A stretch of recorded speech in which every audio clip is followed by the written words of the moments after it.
The meeting is now live.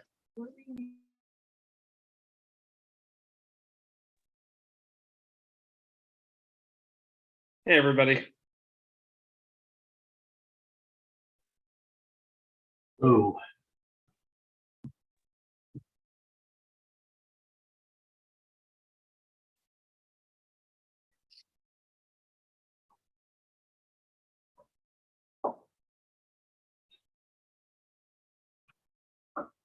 I don't see John, but let's go ahead and get started, and I'm sure he'll join us as he can. So I'll call to order. Let's do a roll call vote. Chair Rogers, Here. Member Schwedhelm. Here. Let the order reflect that all subcommittee members are present with the exception of Member Sawyer. And he did email me and say that he was not going to be able to make it today. Okay, great. Thank Let's you. go ahead and jump to public comments then for non-agenda items. If you have something that falls within the committee's jurisdiction but is not on the agenda, hit the raise hand feature on your Zoom. And I don't see any, so we'll go ahead and keep moving. Let's go to approval of minutes. We had a special meeting on October 27th, 2022. Councilmember Schwedhelm, did you have any amendments to the minutes? I've got to abstain from that. I was not at that meeting. Okay. We'll go ahead and hold that over to our next meeting then, since we don't have two members to be able to vote on it. So we'll just go ahead and pull that off of agenda for now. We'll come back at our next scheduled meeting, which should be in January. Let's go on then, Alan, to item 4.1. Sure. Chair Rogers and members of the committee, this item is to talk about the CalPERS unfunded actuarial liability and provide an update on where we are with the latest CalPERS investment return. I'm going to introduce you to Scott Wagner. He's the Deputy Director for Finance. He's been in the job for about 6 months, but he's been with the city for a lot longer than that in the both financial reporting and budget area. And he is definitely the city's subject matter expert when it comes to CalPERS and all things there. So good on us to have him as the deputy, and I thought of no one better to be able to lead us through this discussion. So with that, I'll turn it over to Scott. Thank you, Alan, for that introduction. Chair Rogers, Committee Member Schwedhelm, I'm happy to be here to present this item on CalPERS. Our goal for this presentation, as Alan said, is to recap the last year with CalPERS, including the investment returns. I'm going to provide some historical context for that, give a projection on where we believe we're headed, and we'd like to receive some feedback from the committee on a potential strategy for use of the Section 115 trust. As I go through the presentation, I've tried real hard not to put a lot of numbers, graphs, or technical CalPERS jargon on here, but as you may have questions, please feel free to ask or hold them till the end, and I'm happy to dive into any subject on here. So with that, can we go to the next slide? So the headline of this meeting is that CalPERS last year's investment return was a negative 6.1%. This is a not a good result, and the worst result that the fund has seen since 2009 in the Great Recession. We're going to start to feel the impacts of this last year's returns starting in 24-25, and that's going to ramp up over a 5-year period. That loss will be amortized like any other loss that we have now over a 20-year period. As we move through some of the tables that we're going to see here coming up, I want everyone to keep in mind that we've done these projections based on CalPERS earning their expected return of 6.8% for this current fiscal year and fiscal years going forward. We know that that's going to vary from year to year, but we expect that over the long run. And as that changes, here on staff, we'll continue to update our numbers to have better pictures of where we're headed. Next slide, please. So this first slide shows that variance of return over the past 15 years. There's a couple of really big events on here. First, from left to right would be the Great Recession, where we experienced a major loss of 23.6%. over to what I would say is the most recent major event, which was 2 years ago's COVID positive returns of 21.3%. When we look at this graph, the thing I want to point out is the red line first. That red line represents CalPERS discount rate. And what the discount rate is, again, is what CalPERS expects to earn on an annual basis. And from my point of view, I like to explain that line right there is what I feel is 0%, meaning that in reality, let's say if we were to look at the most recent returns that CalPERS has had, that negative 6.1%, in reality, they were expecting to earn 6.8.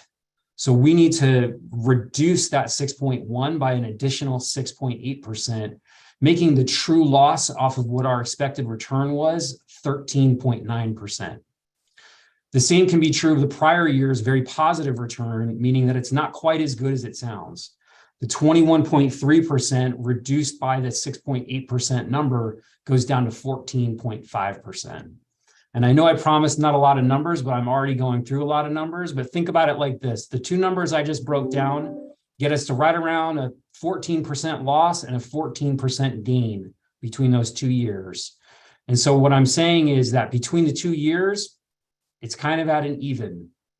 And what's important is that last year at this time, we were feeling very positive about things, meaning that the fund had made an incredible return, and that was going to solve a lot of upcoming rate increases for us. And what's happened is really it's Lucy has pulled the football from us, and that reality is no longer the case. We're on basically the same track we were headed on before, unfortunately. So another thing that this red line really points out is how the discount rate has been reduced over that time. As you can see, in 2007, it was as high as 7.75%, and now we're at 6.8%. That's really important because small changes in our discount rate have a massive effect on our unfunded liability and therefore the payments we're making. Off of the current year's estimates, if the discount rate were to go from 6.8 to 5.8%, that would equal about $150 million worth of unfunded liability for the city as a whole. So that's just to give you a scale and a scope of how much 1% difference makes in these numbers. They're really big. And as you can see on here, from 2007 to 2008, we just about hit 1% in a reduction. Can we go to the next slide? Thank you. So let's look at some historical numbers and kind of see where we've been. So just going back 5 years, the unfunded liability payment for the general fund was right around $12 million, 11.7 number. As of last year, that number was double. It was the $22 million number. And I want to give a context on why we've experienced that increase and why it keeps going up year after year. There's really three main reasons. That reduction in the discount rate that we just spoke about, you need to pay for it. And the way we're going to pay for it is through increased payments through our unfunded liability. Policy changes at CalPERS, which we can include the discount rate, but also amortization policies. CalPERS changed the way that it valued its assets back around 2013. And to summarize the effect on that, one of the major effects was that it drastically shortened how long the city is going to have to pay off losses. The prior policy created a way that really we would be paying off our annual losses, sometimes up to even 50 years it would take to pay them off. And just like with a credit card or any other interest loan where you're paying very little, it takes a very long time and you end up paying a lot of interest. The reforms in 2013 made that more like a home loan or a car loan, where you were making more of a fixed payment, and that amortized much faster. That amortization went to 30 years at that time.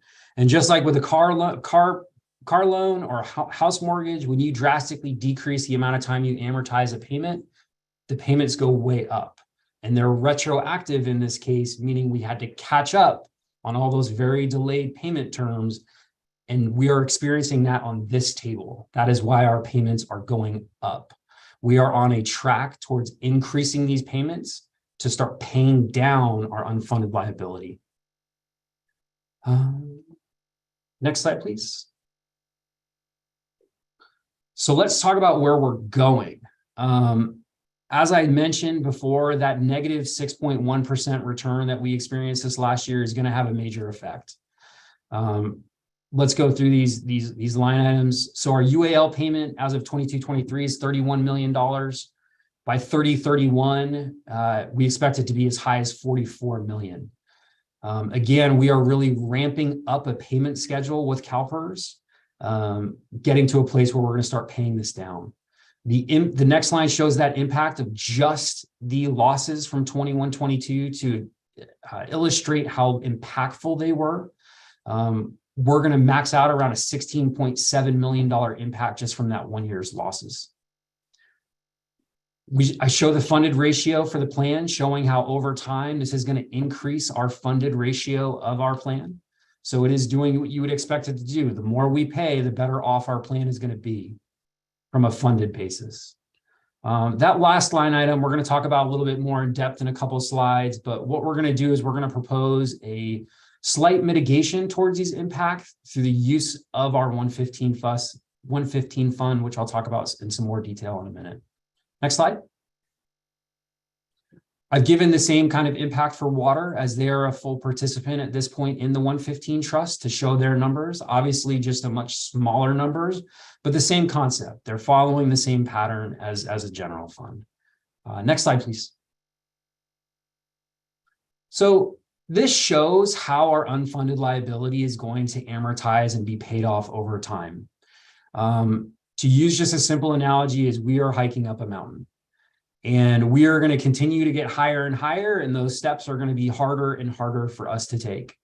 But what's important that is shown on here is that eventually we start really making a dent and coming back down the other side of the mountain.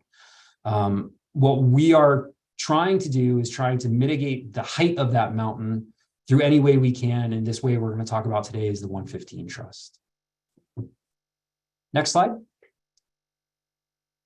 So when the trust was established, there was a couple of metrics that were talked about and established to kind of give us a framework for how we were going to use it and how we were going to fund it. We worked with PFM at that time, which is our advisor, to help us understand what a funding goal for a trust like this should be. And some great feedback that we got from them was that really their other agencies that have been successful have set a funding goal to equal 1 year of their payment schedule, which is around their current payment for their unfunded liability. At that time, we had kind of pinned that number around $26 million. The powerful thing that also happened as part of this discussion on how we were going to fund the trust was we not only identified a one-time funding for it, but we established a way that we were going to fund it in the future. That mechanism being that the city currently makes payments to pay off of our pension obligation bonds that we sold in 2003 originally. And those bonds are going to be paid off here very shortly. Right around this time, even next year, they'll be very close to paid off from a funding basis in the city. Once that's done, instead of releasing that funding while we know our pension costs are rising, we're going to redirect those funds instead of the debt fund into the pension into the pension stabilization fund. Annually, on an annual basis, this is probably around $3 million, give or take, in the future of what that number will be. So it's going to give us a funding mechanism to get the money in there was our thought at the time. Now, when we proposed that ongoing funding, what we spoke about, though, was that we wanted to have some flexibility to come back at another time in case a major event were to happen that caused a major spike in our CalPERS payments, to maybe look at using funding at that time to alleviate any major strain on our funding. And unfortunately, I think that is the case that we're in today, which is why we're here to discuss it. Next slide, please.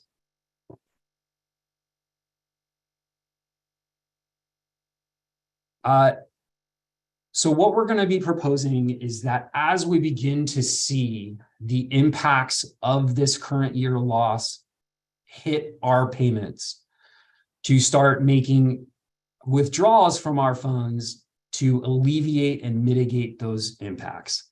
Now, The framework that we're suggesting today is that we would not be reducing the initial payment and the initial deposit put into the trust.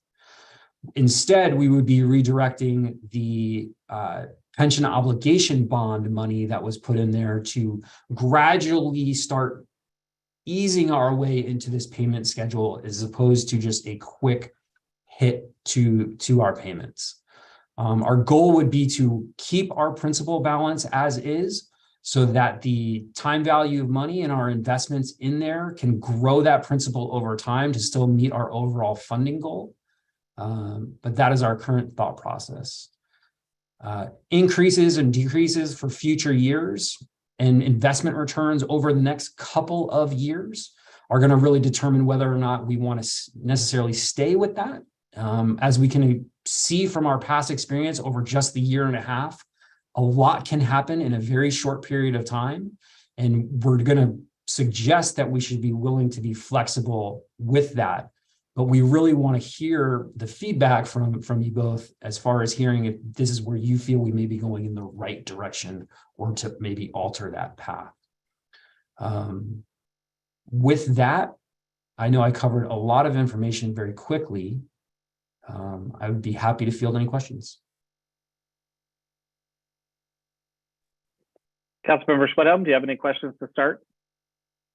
I have no questions. Really appreciate the information, Scott, and the way you presented it. Thank you. Yeah, it's unfortunate that we have to be considering using the 115 trust sooner than I think any of us would have liked. And I think that most of us would have liked that we never have to actually touch it. But that is what it's there for, is for us to figure out how to stabilize by flattening the curve, to use a term we've all become much more familiar with. Yes. So I don't have any questions about it. It makes sense. That's great. And I know that Alan and myself, we've had, very in-depth and long conversations regarding this. There's one thing I want to highlight that I missed, is that we really looked at a lot of options, and we did our due diligence in the finance department to not just look at this type of methodology. We also worked with CalPERS actuary office to reach out to them and did some additional work on potentially maybe making an initial payment to them now from our trust versus later. In the end of that discussion and our research on that is that the savings of us making a payment to them now didn't really warrant the flexibility loss that we're going to have from paying them now. So we would have saved, let's say $500,000. But at the same time, we're going to lose the control of those funds over that time. And additionally, we feel that we're going to we have the ability to earn maybe that money at the same time with our own funding in-house through this fund. And I also kind of want to spend a moment just to shout out our staff. The numbers that you've seen do not represent numbers that are just given to us by CalPERS. We were able to provide our own analysis through contacting CalPERS office, getting updated projections. And I'm really proud of staff and ourselves, specifically Tricia. Thank you for your help with this. I'm sure you're listening, because this really represents a really great job in providing up-to-date information past what CalPERS gives us. Tom, anything else? Other than I'm fully supportive of the staff recommendations. It's as you said, Chris, it's unfortunate, but it's definitely the way to go. And I'm glad that we had already made the decision to establish this trust. Just wish we didn't have to tap into it so early. Right. And I appreciate the explanation too about essentially prepayment versus the path. That's helpful. Let me go to public comment and see if there's any questions or comments from the public. If you do have one, go ahead and hit the raise hand feature on your Zoom.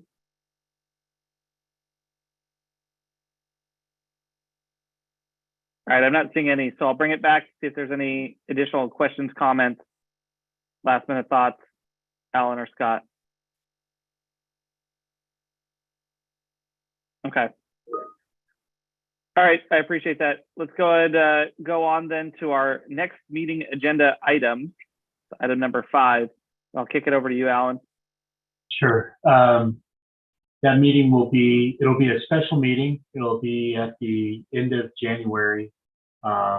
and we'll do the budget performance for the first half of this current fiscal year. And I think that's the main item that's there. If anything else comes on, we'll have it on the agenda going forward. But that's the main thing that we'll need to talk about. Okay. Tom, you'll be there, right? In spirit, absolutely. All right, let's go to public comment, see if anybody has anything that they'd like to see on the agenda as well. All right, I don't see any hands, so I'll go ahead and bring it back. Anything else, Tom? Nope. Thank you so much, Alan. I really appreciated your leadership on this committee. It's been very helpful, and it really, I think, adds value, at least from my perspective and for the whole city. So thank you. You too, Scott. I've seen your name on a lot of lists, so it's nice to finally actually see your face here. Excellent presentation today, though. Thank you. Yep. Thanks, Scott and Alan. And with that, we'll go ahead and adjourn. Thanks, everybody. Thank you.